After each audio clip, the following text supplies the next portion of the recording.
with the stars up above in your eyes. A fantabulous night to make romance, neath the cover of October skies. And all the leaves on the trees are falling to the sound of the breezes that blow.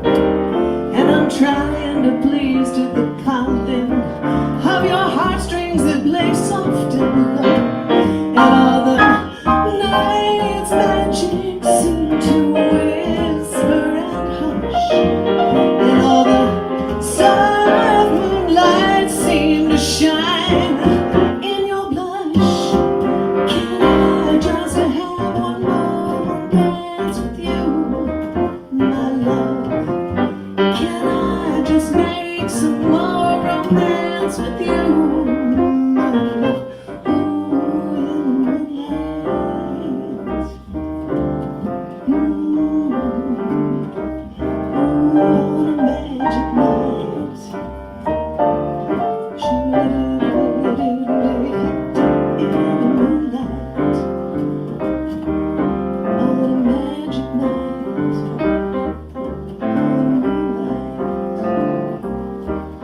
Can I just have one more moon dance with you, my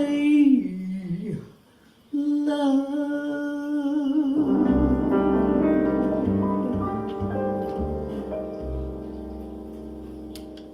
One, two, three.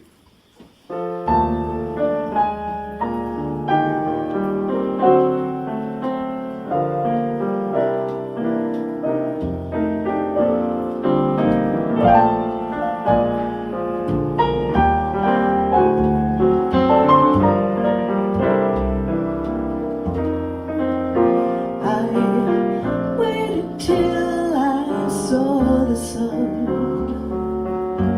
Don't know why I didn't come. I left you by the house of fun. Don't know why I didn't come. I don't know why I didn't come. When I saw the break of day, wish that I could fly away, instead of kneeling in the sand, catching teardrops in my hand. My heart is drenched in wine. You'll be on my mind forever. Out across the endless sea, I would die in ecstasy. But I'll be a bag of bones, rolling down the rolling home. My heart is drenched in wine.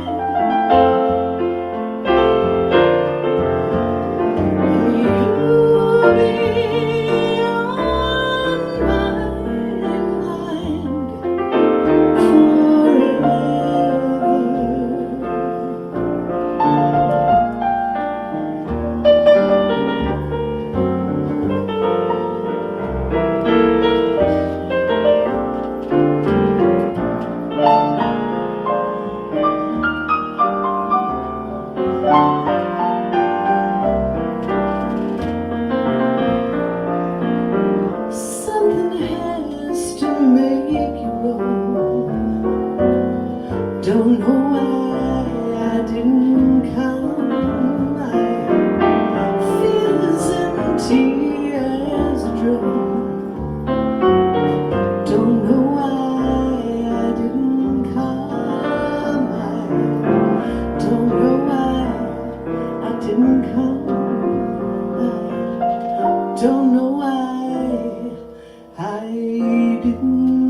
welcome everyone to Literary Libations. We are so excited to be here with you and so excited to play music again and to play music for you guys and to support such a wonderful, wonderful organization.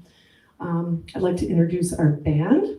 First of all, we have Mr. Randall Goebel on the bass, and he is a familiar face to many of you, though you can only see half of his face because he is appropriately covered with his mask. Mr. Mark Caney on piano. These are my dear friends and amazing musicians. And my name is Laura Bennett, and we're so happy to be here. Thank you for being with us. Thank you for supporting the library. 1, 2, 3.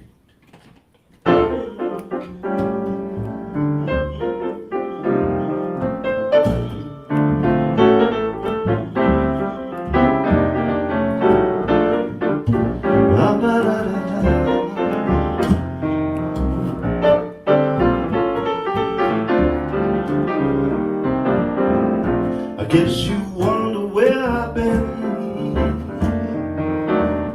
I searched to find love again, but I came back to let you know I got a thing for you and I can't let go.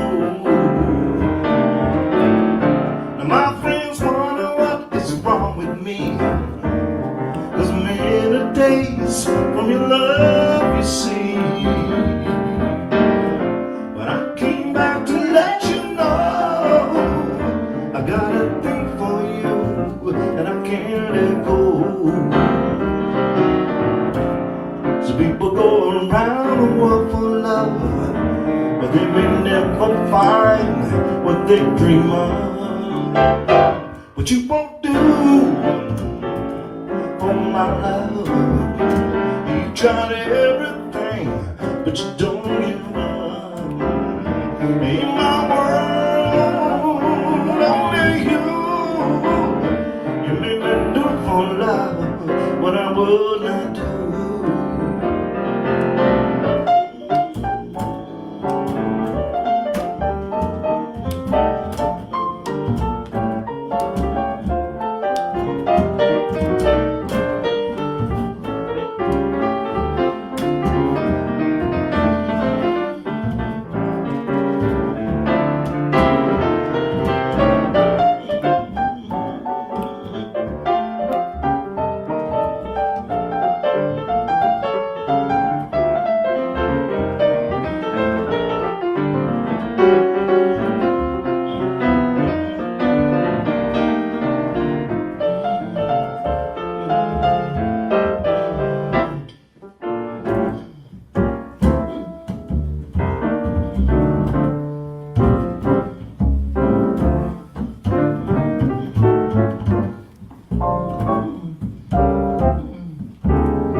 What's wrong with me?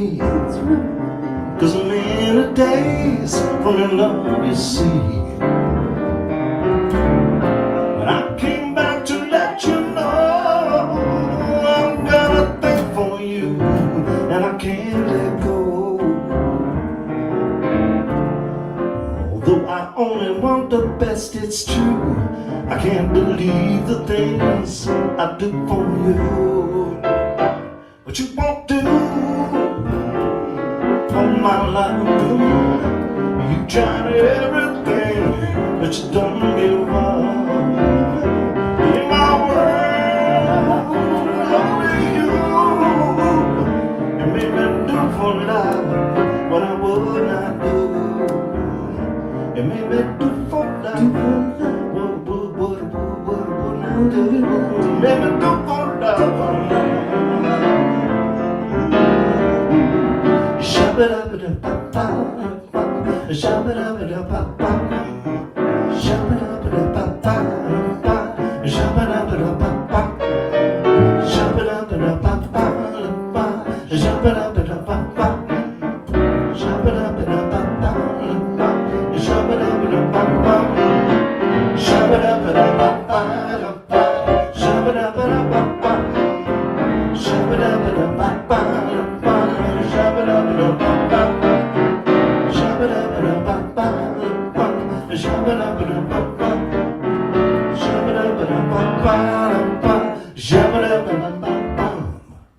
Yeah. It's Mr. Marcani right there. Randall Goebel on the bass solo there. 1, 2, 3.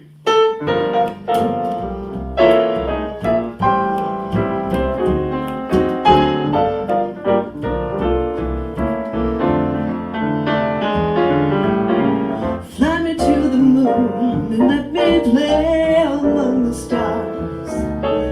Let me see what spring is like on Jupiter and Mars. In other words, hold my hand.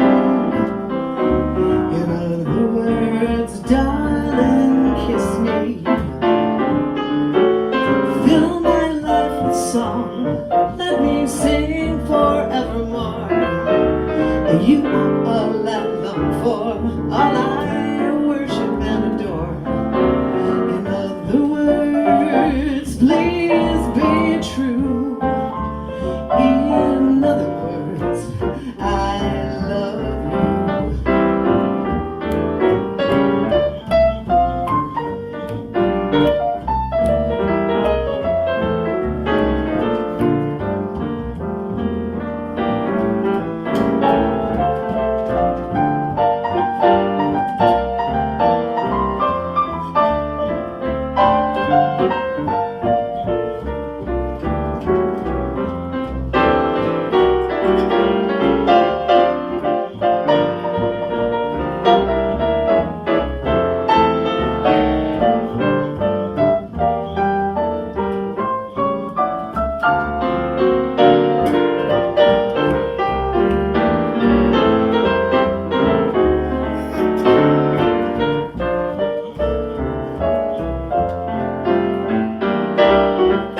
Fly me to the moon and let me play among the stars. Let me see what spring is like on Jupiter and Mars. In other words, hold my hand. Ooh, in other words, darling, kiss me.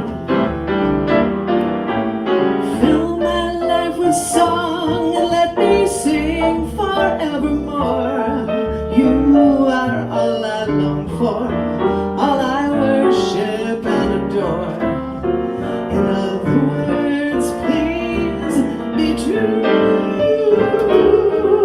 In other words, in other words, in other words, I love you.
call it.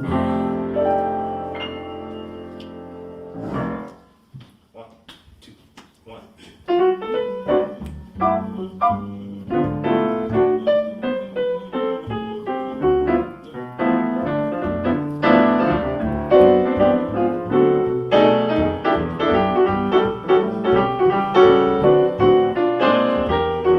If you ever plan to mow the west, travel my way, take the highway, that's the best. Get your kicks on Route 66. Well, it winds from Chicago to LA, over 2,000 miles along the way. Get your kicks on Route 66. Well, it goes through St. Louis, Joplin, Missouri, and Oklahoma City. Looks mighty pretty. You see Amarillo and Gallup, New Mexico. Flagstaff, Arizona, don't forget Winona, Kingman, Firestone, San Bernardino. Why don't you get hip to my timely tip? Ooh, when you take that California trip, get your kicks on Route 66. Get your kicks, fellas.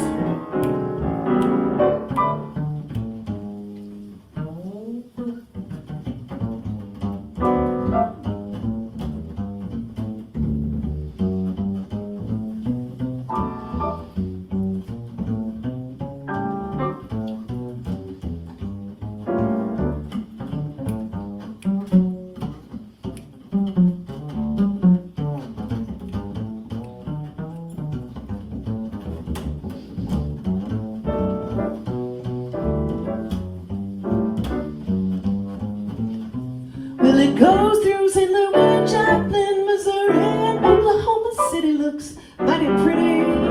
You see Amarillo and Gallup, New Mexico. Flagstaff, Arizona, don't forget Winona, Kingman, Firestone, San Bernardino. Why don't you get hip to my timely tip? Ooh, when you take that California trip, get your kicks on Route 66. I said get your kicks on Route 66. I said get your kicks on Route 66. Yeah. Nice. 1, 2, 1, 2.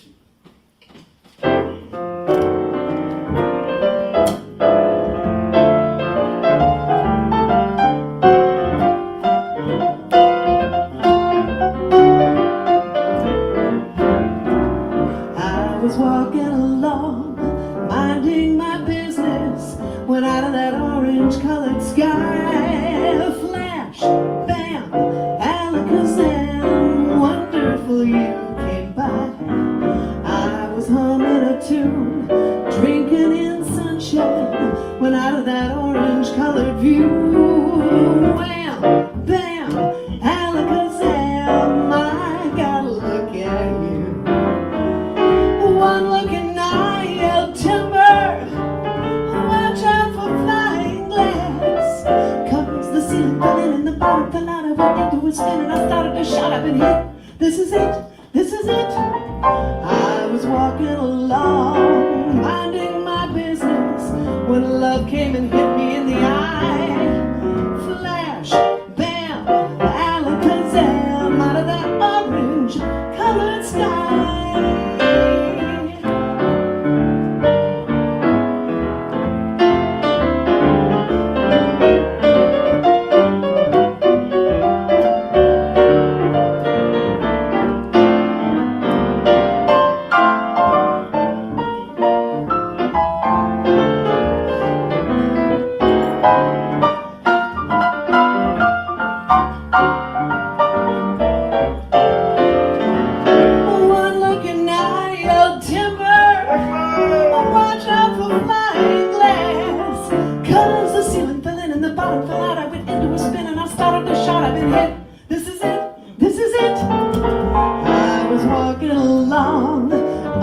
minding my business when love came and hit me in the eye. Flash, bam, alakazam, out of that orange-colored purple stripe, pretty green polka dot sky. Flash, bam, alakazam, and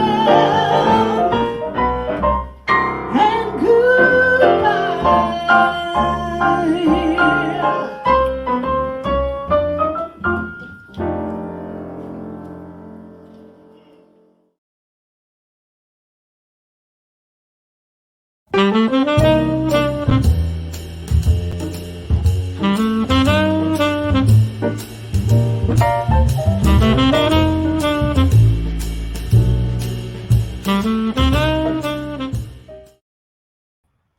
Good evening, everyone, and welcome to the Kent District Library Literary Libations Gala. I'm Catherine Berendt from WZZM 13.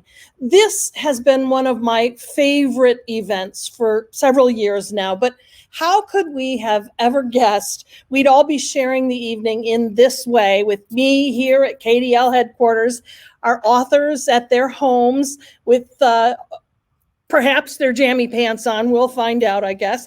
And all of you at home enjoying a good meal and watching this on your laptop or your smart TV.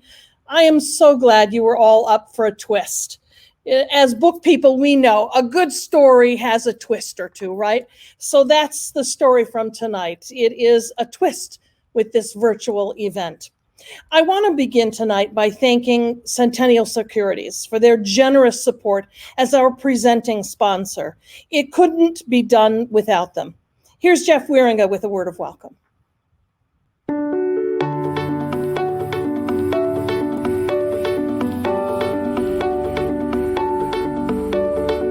Oh, hi. I didn't see you there. Just catching up on a little light reading. Centennial Securities has been a part of the West Michigan community for over 40 years now. One of our core values is to be active in the community, not only as a company, but individually as well. Because of those associations, we know that the challenges of 2020 have had a large negative impact on nonprofits and charities. That's why we're so proud to be able to continue and return as the presenting sponsor for Kent District Library's Literary Libations. While the libraries were closed for a while earlier this year, I know firsthand just how hard the staff worked. My wife, Liz, who's an amazing, talented branch librarian at KDL's Plainfield Township branch, did her story times virtually from our house and turned them into a family affair. One of our kids was her cameraman, one was in charge of props, and our youngest was her co-star. I even got a job from her, Chief Dog Walking Officer. While it's just a glimpse into what was happening at our house, I know all across the system, KDL staff was working on creative, flexible solutions to continue to provide services across our community. While things are still going to be strange for a while, I know that KDL will persevere and come out of this stronger than before.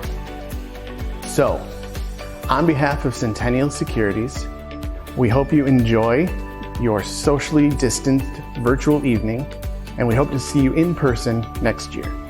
Cheers.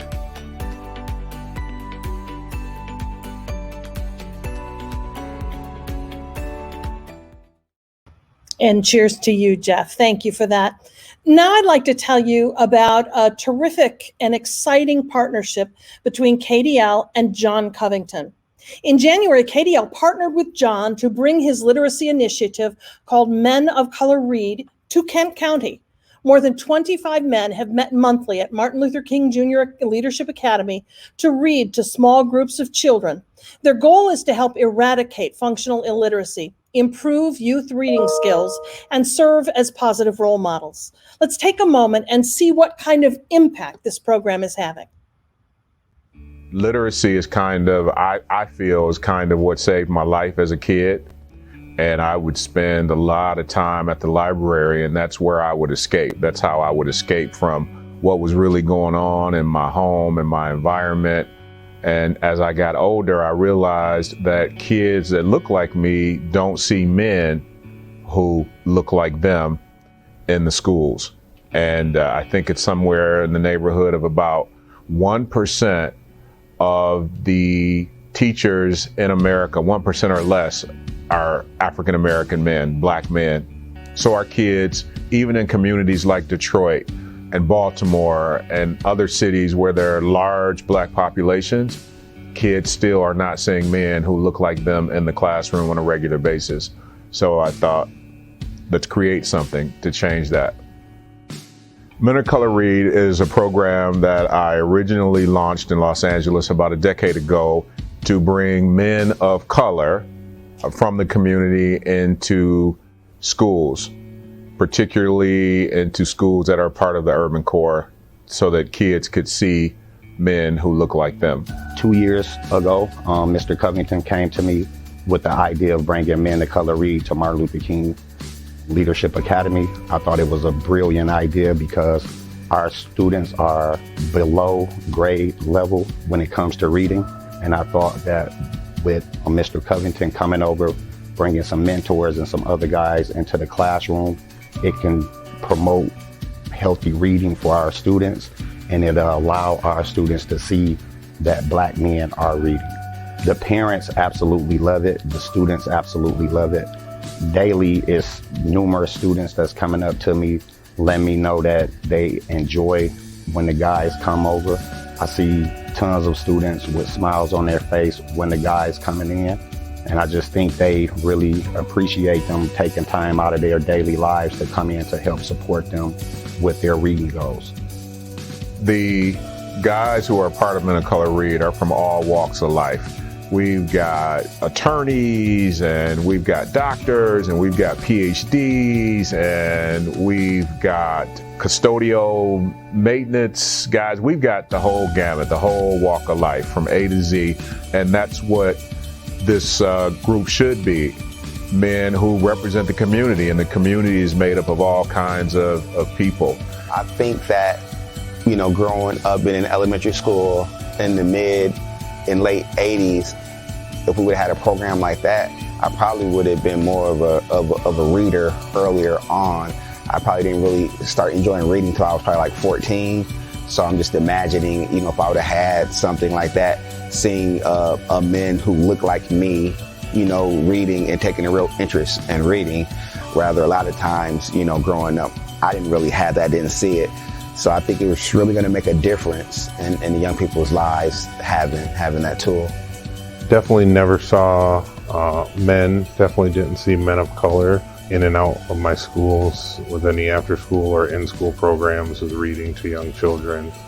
I definitely think that reading as a young child can help develop better social skills. You know, it can help develop empathy, it can help with different learning skills and advancing them, and it definitely maybe would have put me in a different position as far as grades or classes or different things like that. Most of us have not experienced anything like Men of Color Read.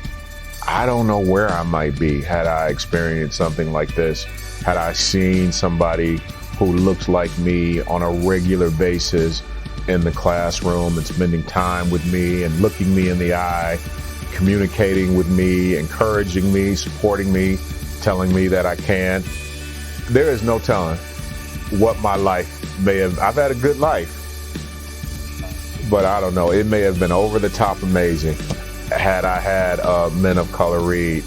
But that's okay. We're here to make it happen for those who come along after us.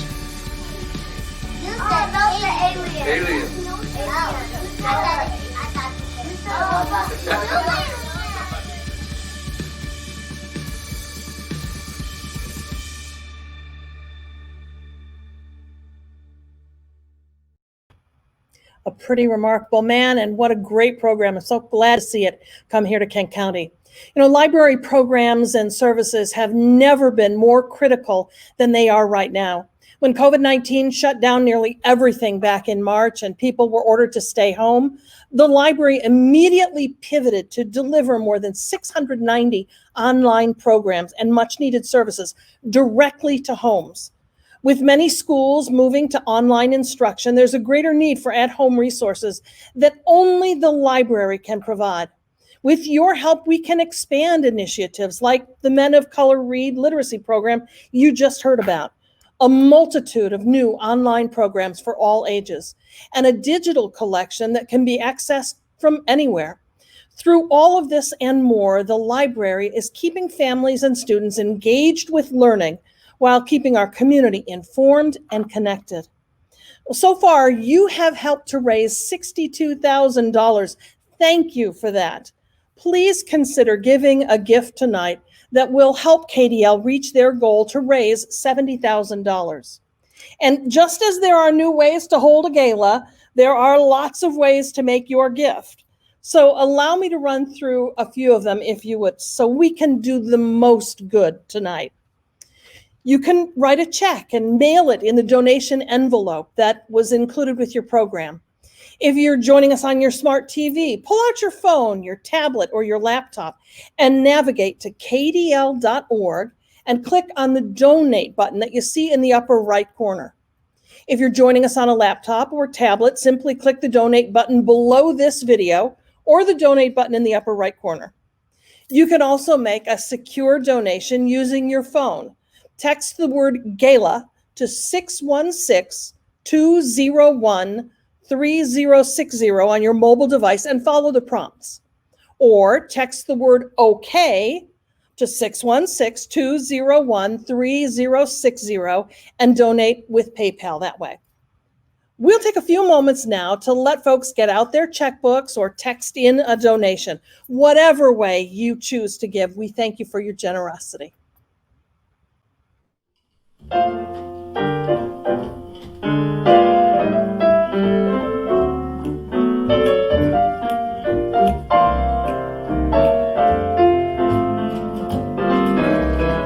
All of me, why not take all of me?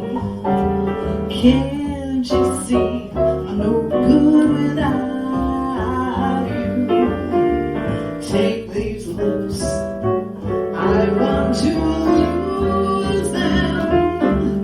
Take these arms, I'll never use them.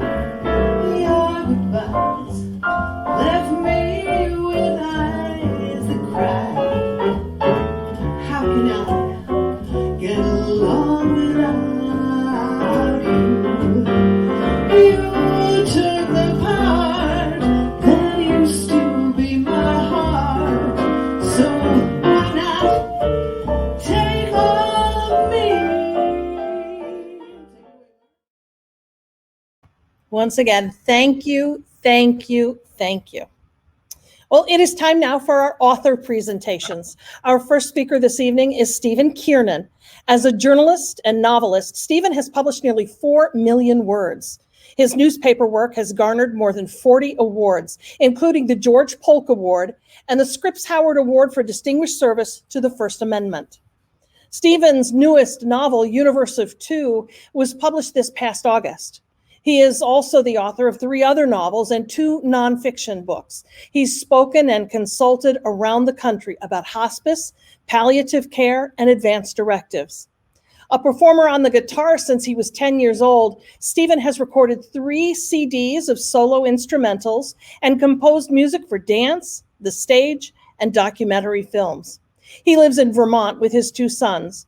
And Stephen, we speculated earlier whether y'all would join us in your jammy pants. We won't make you tell us, but please do share your story. Welcome. You know, I just think for the record, I ought to clarify, it's proper pants. I've got a belt and everything. It's okay. I went all out. I'm not in my riding clothes tonight. I love it. All right. I'm delighted to be with you and all the fans of the Kent District Library. I have to do a special shout out tonight to Sally and Tom Gleason, who I understand are part of the gathering, and their awesome daughter Mimi has been my dear friend for 4 decades. And once upon a time, when my hair was a different color, we sat in classes and studied Chaucer together and Milton and things like that. I promised Mom and Dad she went to every class and did all the homework. And she's now a very dedicated teacher in Boston. And so hats off to you. I wish I could be with them and with all of you tonight having a literary libation.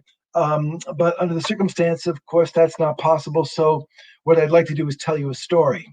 And pretty much always under any circumstances, what I want to do is tell you a story. That's kind of how I tick. This story begins the summer that I was 9, because that summer, my mother lost the ability to walk. She was with me at night in the Adirondack woods where I had been leading her on a trail to see the campsite that some friends and I had built. When her legs gave out, I did not understand. She sent me to fetch my father and asked if I would mind leaving the flashlight with her so she would not be alone in the dark. Though I was 9 years old, I remember with incredible clarity the feeling of running alone through the woods in the dark, out to the car where my father was waiting. It turned out that she had MS, multiple sclerosis, for which there is no cure, and at that time, really no treatment. Now, that fall at school, the mild and obedient boy I had always been somehow was replaced by an angrier kid, a kid who acted up and acted out. I remember a little bit of it, not much, but apparently I was afraid I might catch what my mother had, and I was terrified that I might have caused her to catch it.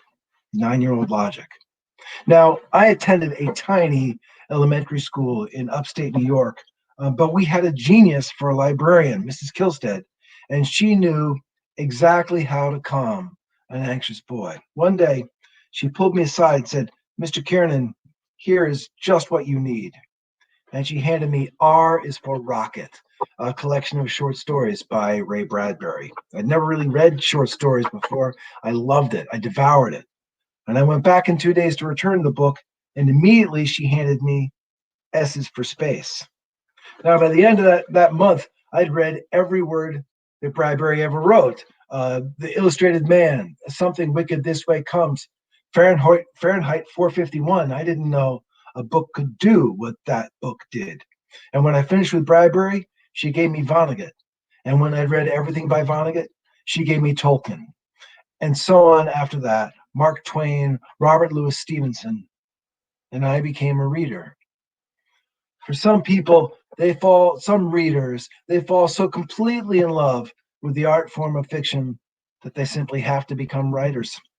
That's one of the 999,990 good things that good libraries do. Now, I have a new novel. As you just heard, it's called Universe of Two. It came out, I don't know, about 6 weeks ago. And it's a love story set in 94. You can tell a love story by the cover there, right?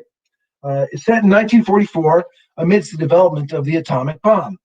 Brenda is a brassy Chicago organist and piano player working in the family instrument store when in comes Charlie Fish, a brilliant young mathematician and former choir boy who's doing math for the war effort.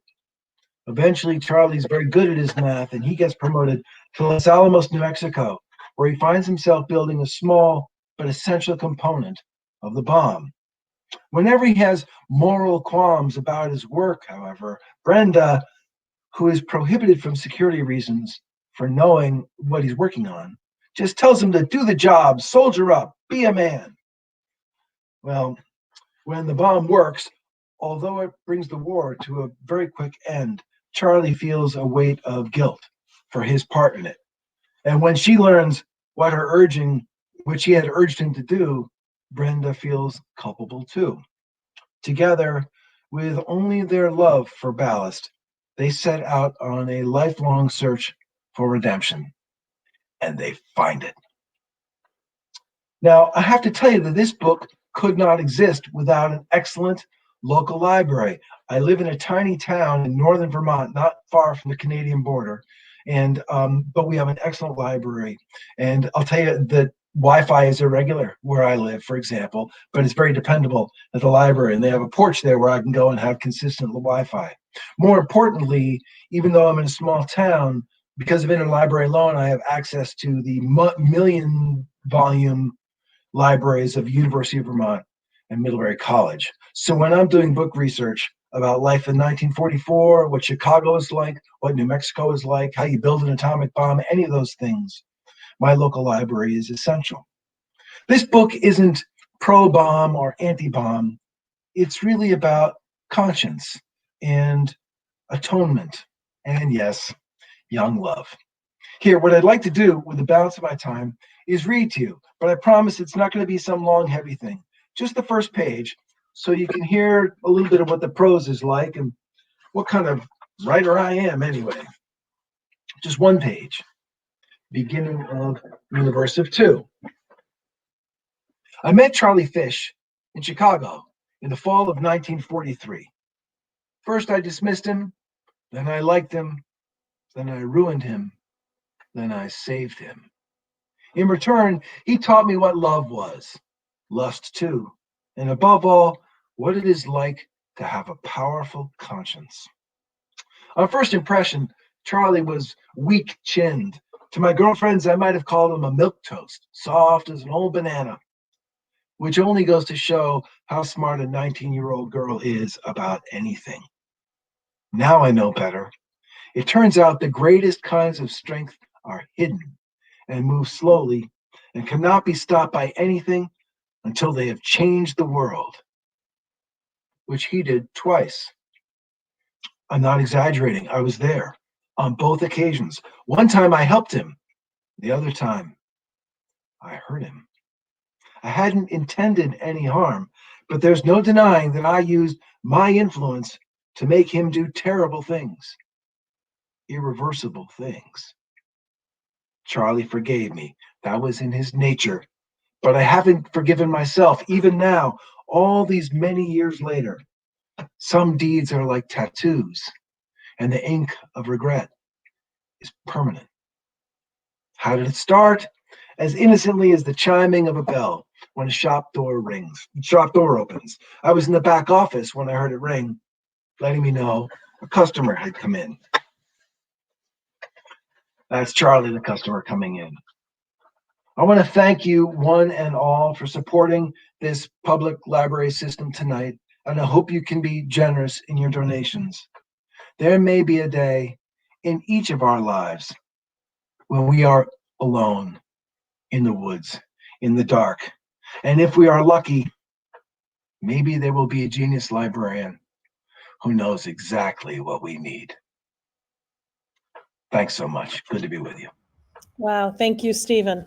Wonderful. All right. Well, our next author this evening is Liz Moore. Liz is a writer of fiction and creative nonfiction. She's the author of 4 books, including Long Bright River, which was published in January 2020 and was an instant bestseller. Liz's short fiction and creative nonfiction have appeared in venues such as Tin House, the New York Times, and Narrative Magazine. She is the winner of the Medici Book Club Prize, Philadelphia's Athenaeum Literary Award, and a Rome Prize in Literature. Liz lives with her family in Philadelphia and is a faculty member of the MFA program in creative writing at Temple University. And now here's Liz. And I want to know, Liz, is this a first for you, a virtual gala? The gala part is definitely a first for me. I've done a good number of, I was on book tour when the pandemic began. So many of my events went virtual, but I have never yet attended a virtual gala. So thanks for having me. We're glad to give you your first experience with it. Yes. Okay. So it will come as no surprise to you that many authors have stories about libraries and librarians who had a profound impact on them. And I'm no different. Many of my early memories take place at the central branch of the Public Library of Framingham, Massachusetts, where I grew up and where my favorite librarian was not only my trusted recommender of books, but my actual neighbor, which felt a little bit like having a celebrity living on my block. As formative as those childhood memories in Framingham's libraries were for me, I'd like to talk about a different library today, specifically the McPherson Square branch of the Philadelphia Free Library, which is located in a Philadelphia neighborhood called Kensington. Kensington also happens to be where my novel Long Bright River is set. This is Long Bright River. A 2017 Philadelphia Inquirer article is a good illustration of what daily life in Kensington is like, including what life is like for librarians who staff the McPherson Square branch. I'll read a brief excerpt of that article written by Inquirer staffer Mike Newell. He says, I visited the century-old library that sits atop Needle Park in Kensington because I'd heard its staff was the first in the city to learn how to administer the life-saving overdose antidote Narcan. They have been using the spray so often they can tell the type of overdose simply by the sound coming from the lavatory. Heroin victims slide sluggishly into unconsciousness, the librarians have found, while victims of deadly fentanyl collapse instantly with a thud that resonates through the entire building. Since the opioid crisis began surging throughout the country last summer, the library staff has noticed new settlers on their lawn, drug tourists, they call them, young people traveling from across the country for Philly's pure heroin, and the high said to be better than anywhere else. This article was one of many that informed my research for Long Bright River, which is set in present-day Kensington. The novel tells the story of two sisters who grow up nearby and who, as adults, find themselves on very different paths. Casey, the younger, has followed in her parents' footsteps and found herself living on the streets of Kensington and doing sex work to fund her addiction to heroin and other opioids. Mickey, the older, is conversely an ultra-responsible single mother who has become a police officer and now patrols the same district her sister haunts. Officially, the two sisters are estranged, but when Casey goes missing at the same time that a string of murders begins in the neighborhood, Mickey's long-buried loyalty and protectiveness compel her to go looking for her sister both on and off the job. In the process, she's forced to question all of her preconceived notions about addiction, sex work, and the ethics of the Philadelphia Police Department. Although I began writing this novel in earnest in 2015, my earliest sources of inspiration for Long Bright River are much older than that. My first inspiration is personal. Like many families in the United States, mine has been affected by a multi-generational struggle with addiction that continues to this day. I'm not inclined to speak about the specifics, but I can say that I grew up in a household in which addiction was a regular topic of conversation, and for that reason, it's a theme that often pops up in my writing. My second source of inspiration for Long Bright River is more recent. In about 2009, shortly after I had moved to Philadelphia, the photographer Jeffrey Stockbridge invited me to accompany him to Kensington to record interviews with his latest photographic subjects. Since that time, Jeff's artistic interest in the neighborhood has broadened, but what first drew him there were the men and women who had become essentially trapped in the neighborhood by their addiction to opioids. Some of them had intended to come for a night, but had ended up staying for years. Some of the audio interviews from the interviews some of the audio recordings from the interviews I conducted with Jeff can now be found on his website, Kensington Blues, along with many more he conducted himself. In 2012, Jeff and I published a photo essay in an anthology called the Rust Belt Rising Almanac about our collaboration in the neighborhood. Since that time, Jeff and I have continued to work separately in Kensington. He continued his photographic series, which has received some acclaim over the past decade, and I began to work on nonfiction sketches about Kensington, and then set a short story there, which would eventually become the basis for Long Bright River. But for a time, I set it aside. It felt too daunting. I wanted to be sure I could do the story justice. I published 2 more novels. I wrote and published an essay on the difficulty and ethics of telling stories about addiction. I began to do community work in the neighborhood, leading free writing workshops at a women's day shelter. The whole time, the story called to me. In about 2015, its urgency quieted somewhat the fears I had about writing it, and I began to write in earnest. Since then, I've grown very attached to the characters. Now, when I go to Kensington, I see Mickey and Casey in every face I pass. I'll conclude with another short passage from the Inquirer article I began with, which outlined the role the McPherson branch plays in saving Kensington's overdose victims.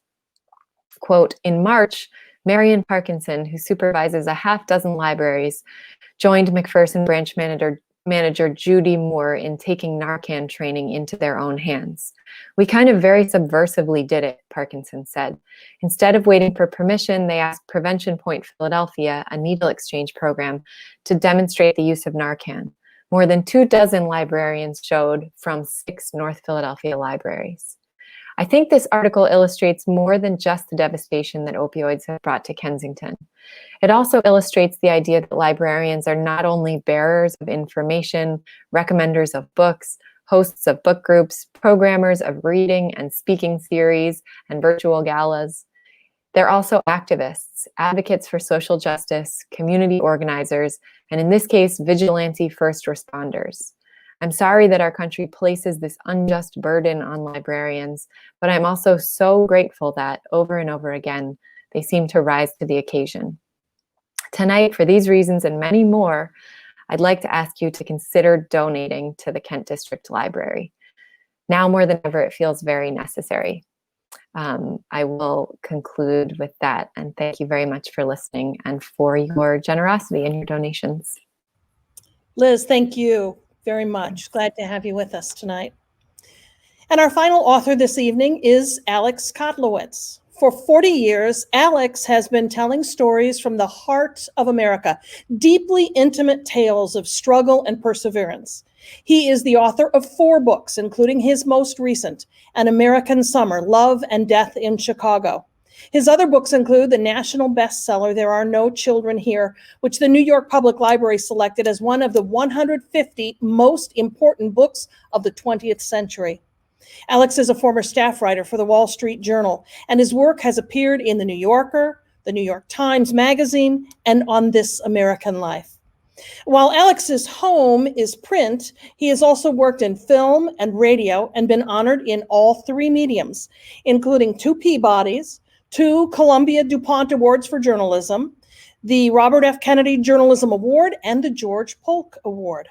He's also the recipient of 8 honorary degrees, the John Lafarge Memorial Award for Interracial Justice, given by New York's Catholic Interracial Council, and the 2019 Harold Washington Literary Award. Alex lives in Chicago with his wife. And Alex, social justice, so much a part of your work, and our nation has been focused on that all summer long. Thank you for devoting so much of yourself to that. Well, Catherine, thanks so much for having me.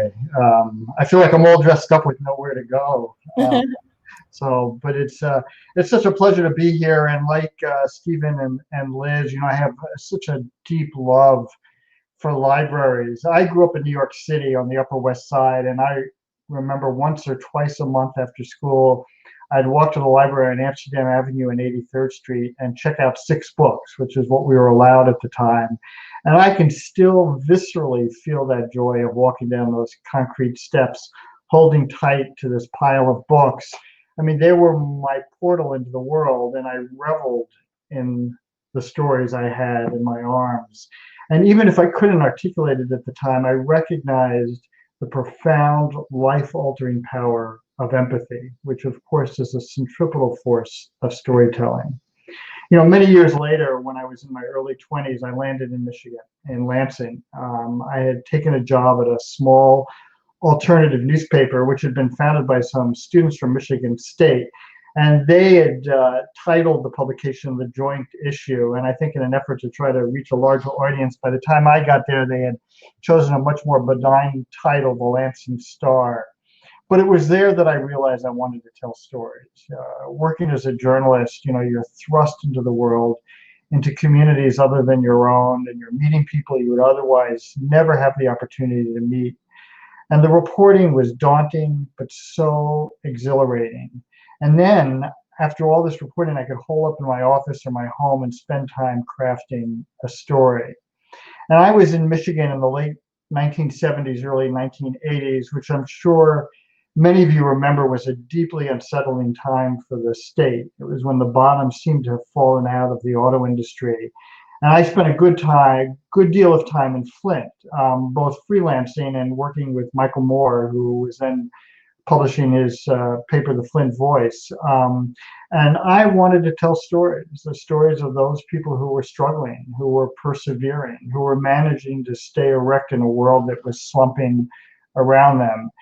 And I came to realize, I think in my time in Flint and in Lansing, that by telling the stories of those who have been pushed along the margins, we can take measure of who we are as a society, who we are as a nation.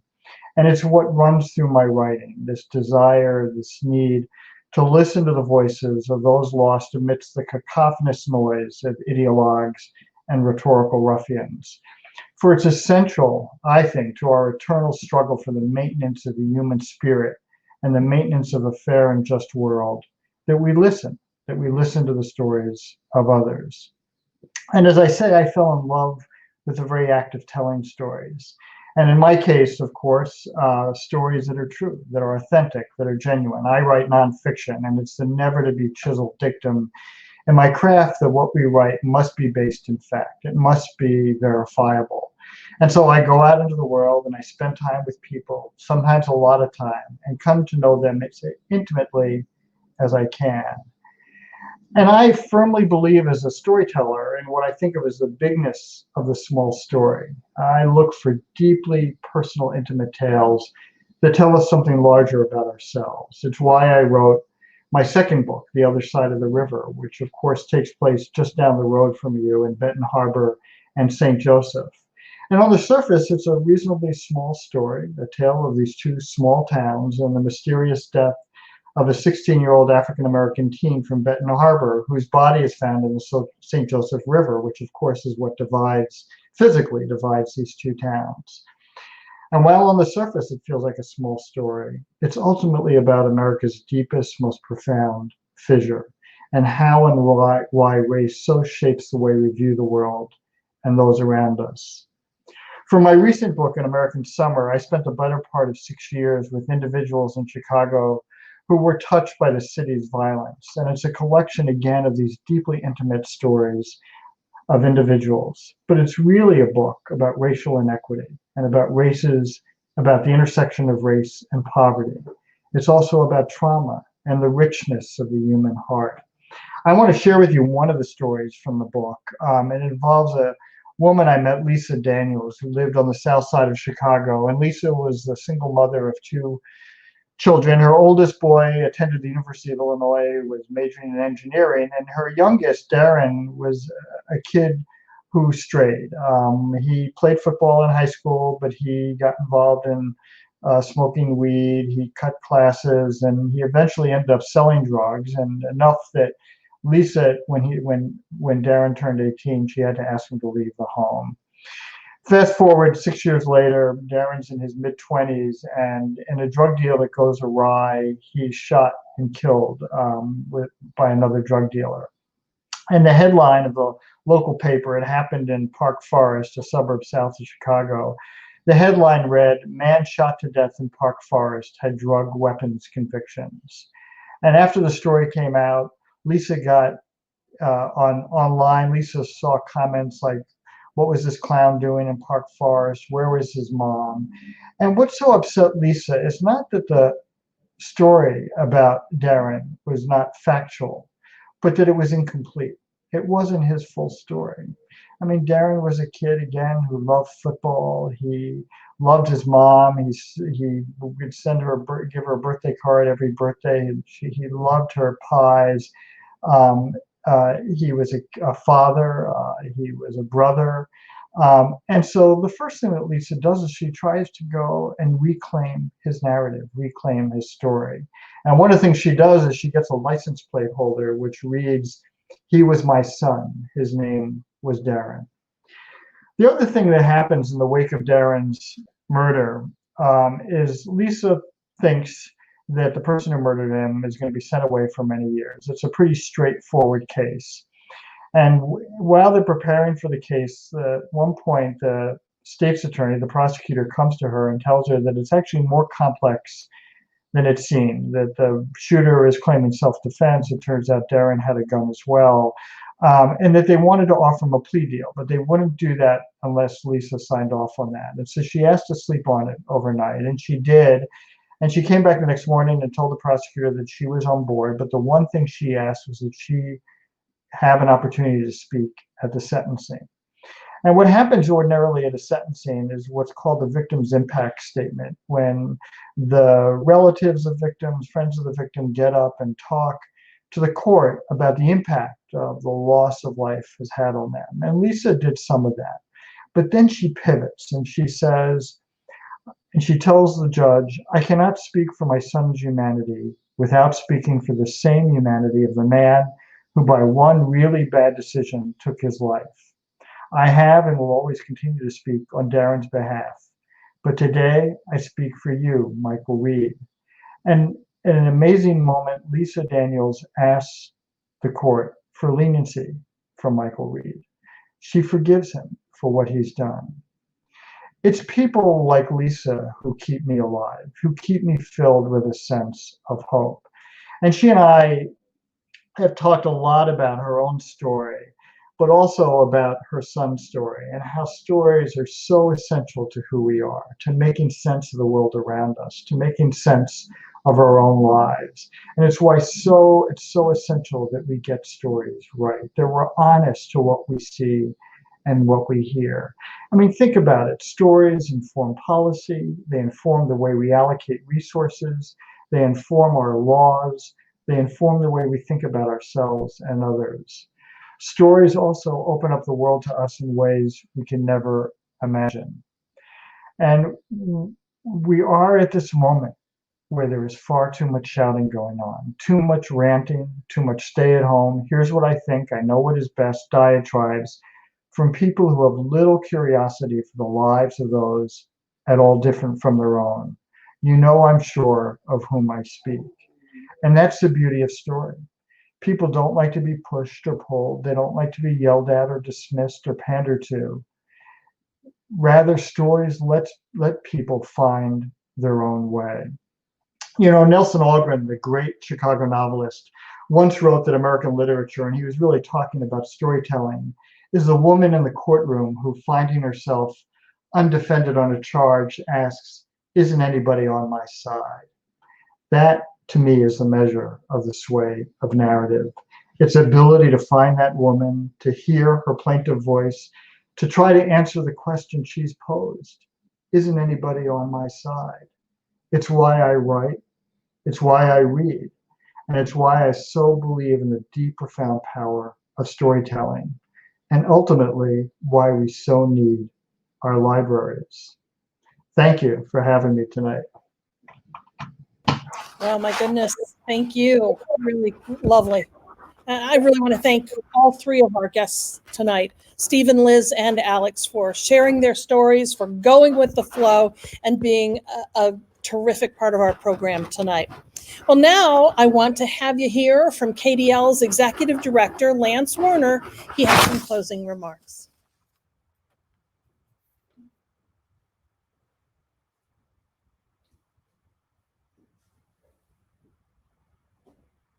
Ta-da!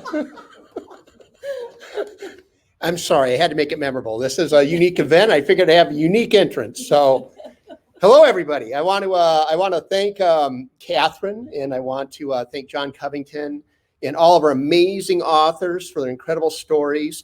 You know, and most of all, I want to thank all of you. I want to thank you for believing in the mission of the library and for believing in KDL. I want to thank you for valuing literacy and transforming lives. I want to thank you for everything that you do to make this community better. And that's what KDL stands for. We exist to further all people. You know, it's our goal to be an indispensable community resource, to connect people with what motivates them and what makes their lives better. It's our goal to lift people up and transform lives. And you make that possible. You make that possible by being here with us this evening. You make that possible through your donations. You make that possible for being part of the family. I want to thank all of the attendees, and I want to thank all of our sponsors. I want to thank all of our friends groups, and I want to thank our lead sponsor, our title sponsor, Centennial Securities.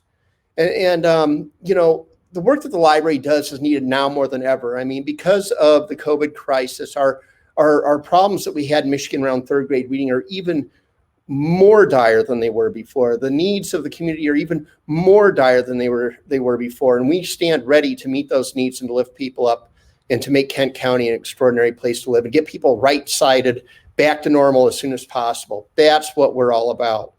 And we do that with your help and, you know, with your buy-in and with you being part of the family. So thank you.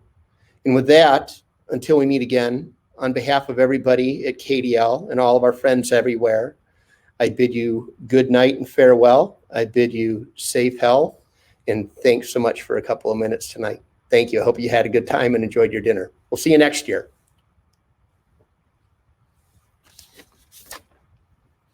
I wondered if he would dip down and out just the same way he entered the space, right?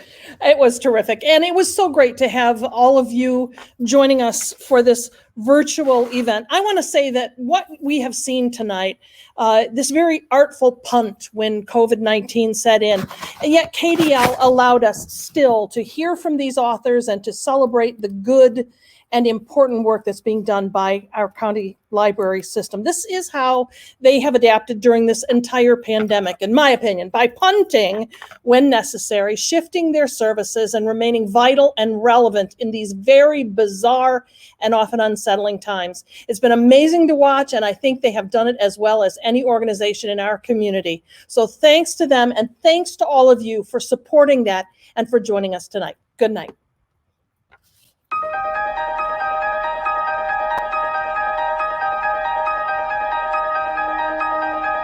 Thank you.